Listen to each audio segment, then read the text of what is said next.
Okay, let's continue our discussion. I think this is we are chapter. I think this is already chapter 8. I forgot to change it dito. This is supposed to be chapter 8, and the previous chapter was chapter 7. In chapter 7, we've dealt with alternate stages of flow. Now we have chapter 8, that is non-uniform flow in open channels.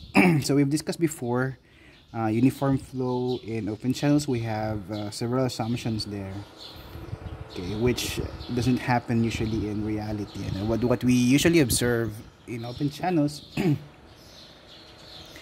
is that the flow would be non-uniform.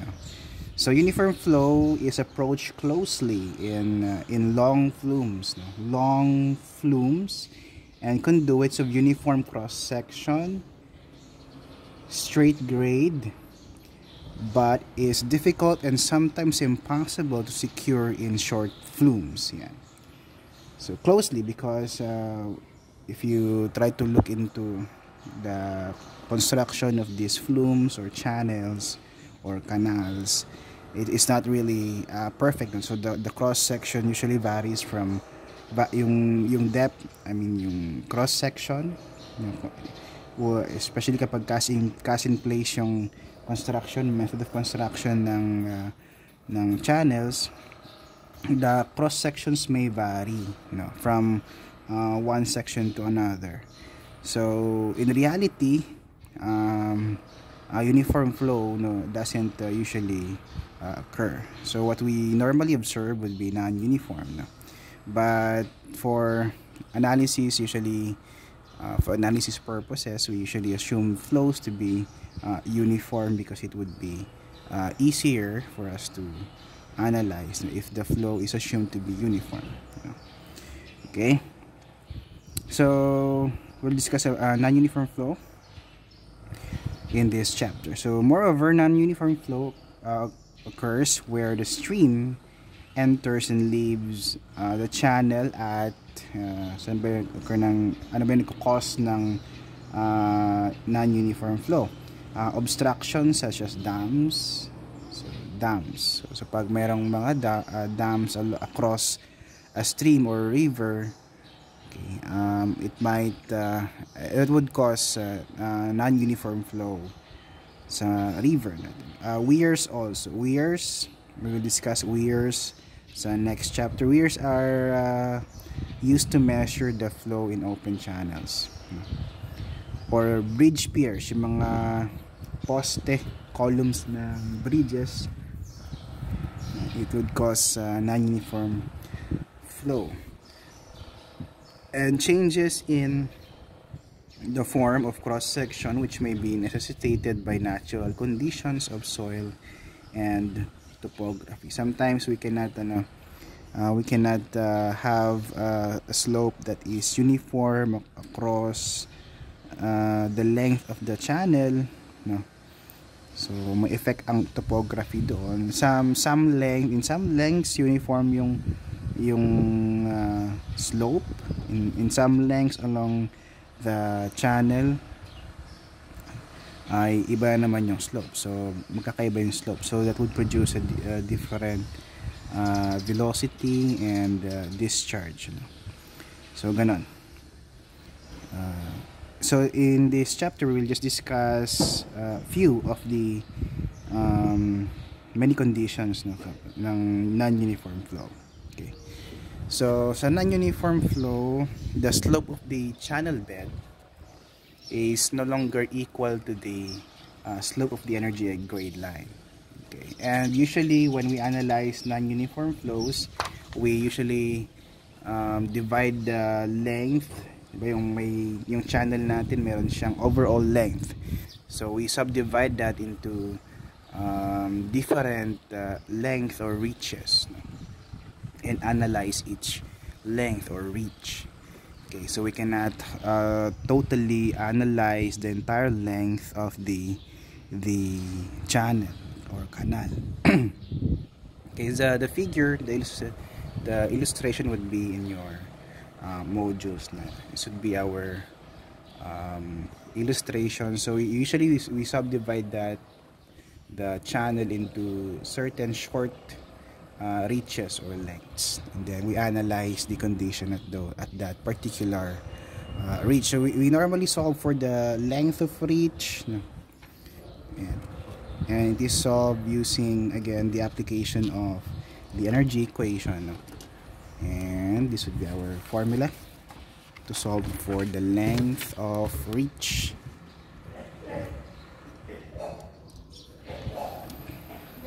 Okay, so one condition of non-uniform flow is the backwater. So nagkakaroon ng backwater kapag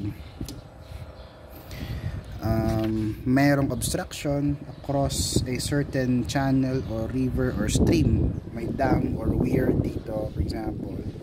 So nagkakaroon tayo ng backwater.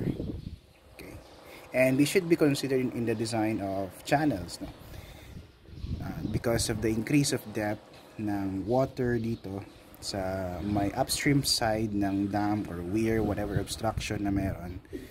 So pwedeng mag-overflow yung channel, at pag hindi mo na-account yun sa design, the increase ng depth because of obstructions, then kakaroon ng overflow, babaha, or it might cause trouble or problems later on. So you should be considering the possibility of increase ng depth because of obstructions such as dams or weirs or any obstruction that might be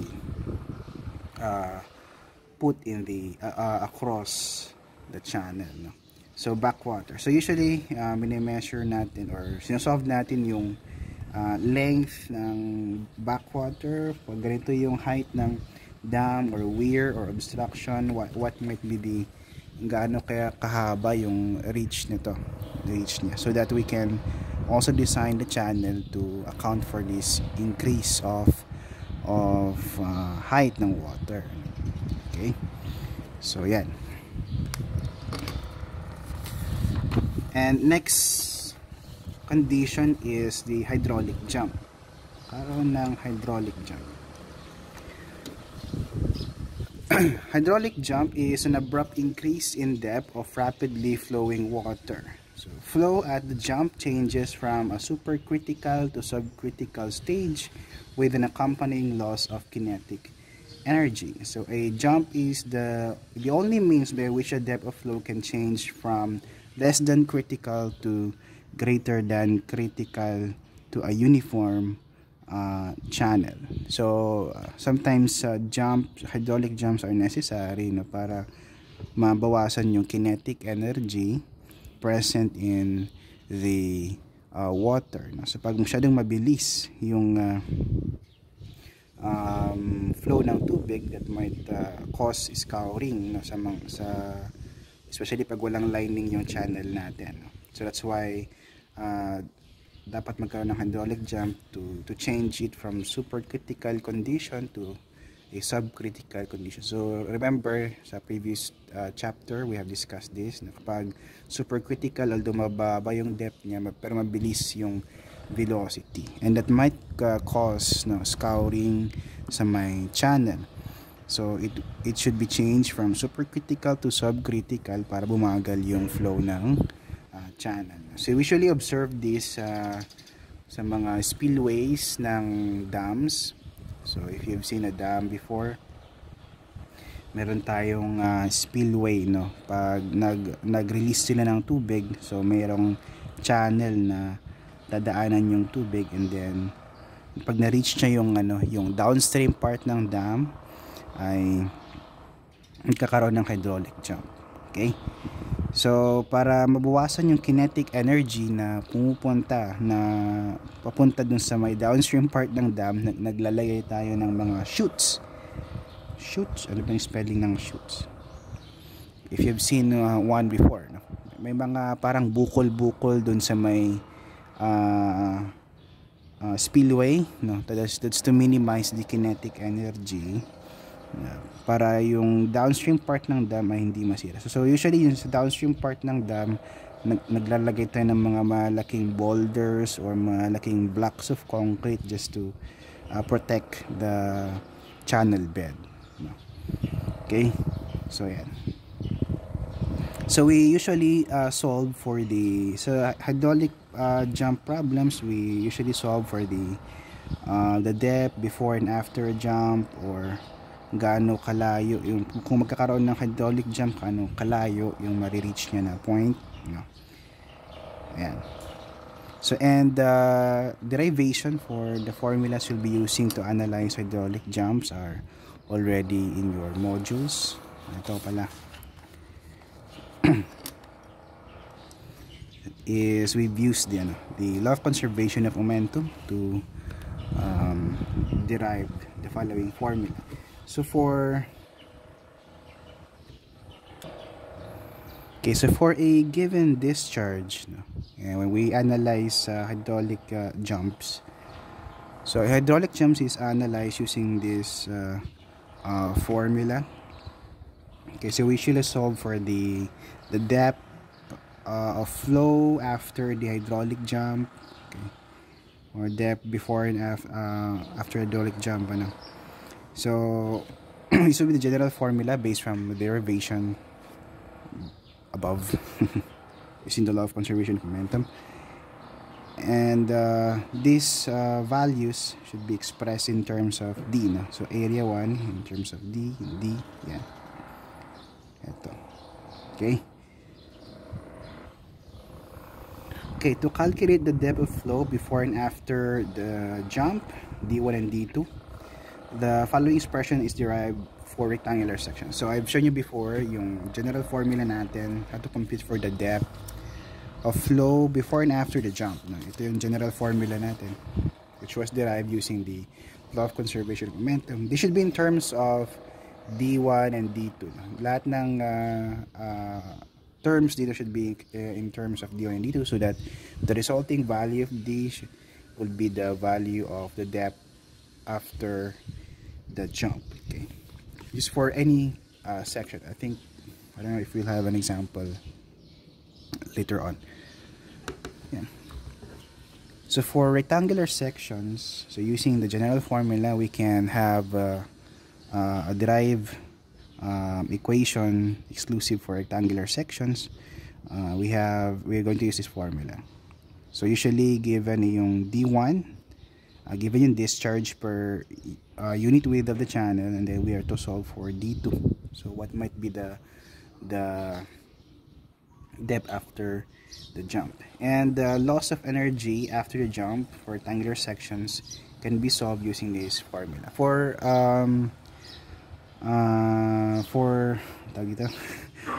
non-rectangular sections, mga non-rectangular sections, we can use kasi ito na-derive using the energy equation. So yung energy equation natin to solve for the loss of energy, so we have E1 is equal to E2 plus the loss of energy. Okay, so yung energy before the jump, yung energy natin, and this will be the energy after the jump, which can be solved. Pag na-solve na natin yung depth after the jump, then we can solve for the energy at that point, and then we can solve for the loss of energy because of the hydraulic jump. So for rectangular sections, we can solve for the loss of energy using this formula, which was derived, of course, using this particular principle. Okay, so yan. So dalawa lang, no? We'll discuss two conditions, no? That's the backwater and hydraulic jump. I think later on we will try to have examples kapag may mga other forms of obstruction such as bumps. Example kasi those would be just an application of the energy equation, and application of the previous topics or concepts we have learned before. So yun. Okay, so let's try to solve the problems. I'm going to present to you the solution of the problems, although you already have this in your modules, So uniform flow occurs in a 12-meter wide rectangular channel having a bed slope of 0.0021 and Manning's N at 0.019 at depth of 1 meter. If a partial closure of the gate near the exit raises the depth, the level no, at by 0.5 meters, how far upstream is the point where the depth of flow is 1.25 meters. So ito yung channel bed natin. Ito yung gate no, to open or close the channel. So it was partially closed or partially open. Ano ba to? Partially closed no. So pag partially closed siya, magkakaroon tayo ng increase ng depth ng water at this point, and that would be through until what point no, ito. So magkakaroon siya ng increase ng pag hindi mo na-account to later on sa design, so the water might overflow, okay, and that might affect other properties or structures na dadaanan ng channel. So this increase in depth should be accounted no, kapag nagde-design tayo ng channels. So we're going to solve for the length of reach. So how far upstream is the point where the depth of flow is 1.25 meters. So this is 1 meter. So 1 meter yan. So uniform pa siguro yung flow niyan. Uniform pa yung flow nito upstream. Okay. So nag-close yan. So the upstream part ng gate natin, there's a point where the depth is 1.25 meters. Ito naman 1 meter nag-increase because of the partial closure, nag-increase siya ng 0.5 meters. Okay. So we are to solve for the length from the gate no, dito sa may partial closure, gaano kalayo yan from the gate, yung depth, where the depth is 1.25 meters. So this would be our cross section. This would be the parang side view no, ng channel. Okay. So it's a simple application of what we have discussed before na formula to solve for the length of reach. So first we need to compute for, since we need the following values no, in the computation of the length of reach, we need the velocity no. Kailangan natin yung velocity. So we need to solve for the velocity, and thus to do that we need to solve for the discharge. Okay, so how do you solve the discharge? So remember that before this increase of depth, the flow is uniform no. So uniform flow occurs in a 12 meter wide channel having a bed slope. So uniform flow ito before pa before yung increase ng depth due to partial closure. So from the law of continuity of flow no, yung discharge dito sa sa may part na uniform flow should also be equal to the discharge dito sa may part na nag-increase yung depth. So with that principle, we can assume that the discharge dito sa point na to is also equal to the discharge at point 1 dito, equal din dapat yung discharge dito sa may point 2 ito. Okay, and so we can solve for the discharge using Manning's formula. By the way, yung Manning's formula na yan, applicable yan kapag pag uniform flow. That means that the slope of the channel bed is also equal to the slope of the energy grade line and the hydraulic grade line na rin. Okay, so we use the Manning's formula. Okay, it's a simple substitution to, so given naman yung cross section natin, the width is 12 meters, the depth is 1 meter, given yung slope natin, di pala kita sa video given yung slope, and then the Manning's coefficient, and so we can directly solve for the discharge using Manning's formula. Okay, so this area 12 times 1, yeah, this would be the hydraulic radius area over wetted perimeter times slope raised to 1/2. So we have this amount of discharge. Okay, and then next, of course, since we need the velocity, so this would be our working equation to solve for the length of reach. So ang kailangan natin is the velocity head, which the velocities at the two sections. Okay, the two sections natin. And of course the slope here, the average slope. Ito. Yung average slope natin, S. Yan. S sub O is the slope of the channel bed, which is given. Okay, to solve for the velocities at the two sections, so it's a simple application of our law of continuity of flow. So yung Q is equal to Q1 is equal to Q2, which means that this is equal to A1 V1, A2 V2. Area can be computed using the given values in the problem. So this will be our discharge. 1.25 yung section 1 natin. The width is 12 meters. We're solving for V1. And the same din sa V2. So 1.5 yung depth sa my point 2. And the width is the same, of course. That's 12 meters. So with that, we can solve for V1, V2. Okay. So we can now solve for E2 and E1, which is actually equal to these terms. No? Yan. So E2 is V2 squared all over 2G plus D2. And then E1 is V1 squared all over 2G plus D1. So E1 is equal to, yan. So V2 square, V1 pala, sorry. V1 is over 2G plus 1.25 yung depth natin. So E1 is 1.4. And then, oh, this should be E2. I'm sorry. Please just correct what your modules. E2 is equal to V2 squared over 2G plus D2. V2 is 1.45 meters per second.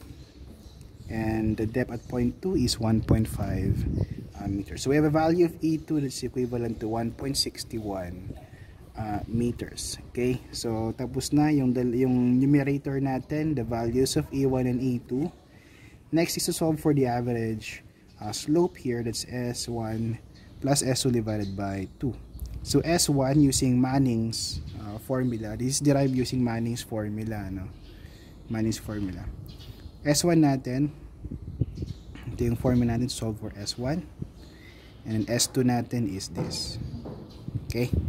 Oops, nakita. S1 and S2 using the formula. The hydraulic radius,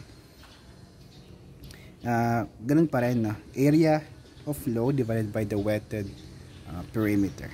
Okay? Then we after solving for E1, E2, and then S, we can now solve for the length of reach natin.